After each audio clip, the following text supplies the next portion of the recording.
naman kasi kita sinabi, ay, ayahan mo na pagka ganyan na ano, magsabihin mo na lang kasi alam na ni Majid yan. Sinabi ko sa kanya, 2 days off. Sabi ko,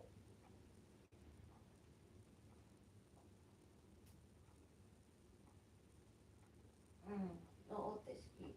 Sabihin mo na lang ako, madam ka mo.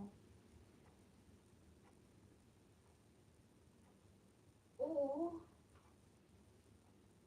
Oo. Mm.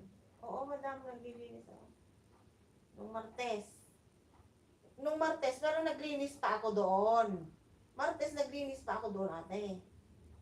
Oo, madam, magsabihin mo na lang ako ang naglinis kahapon at saka kanina ka mo na lang.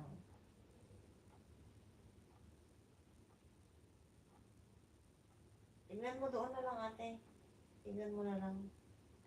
Sabihin mo, Majid, you need me because pinky off. Kung sabihin mo sa kanya para ano. O, sige, sige, sige. Oo. Kasi Tuesday, naglinis pa ako doon eh. Sige.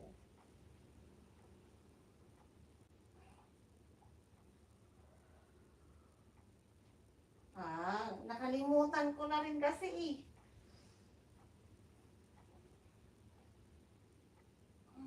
Anong oras na ba? Alas 8 May, alas 8:20 na pa.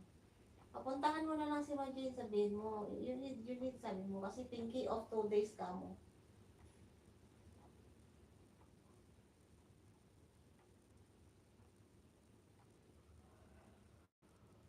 Ay, hindi naman ako, minsan ako hindi naman naglilinis doon araw-araw. O, tingnan mo na lang doon o baka nandyan na siguro si Majid eh. Oo, sige na, sige. Sige, Sabi mo, Webes, Biyernes ka lang, ay, Webes, Merkules ka lang nag-ano. Sige, sige. Oo, naglinis ako dun. Hmm. Sabihin mo na lang, oo, madam. Oo, gano'n na lang.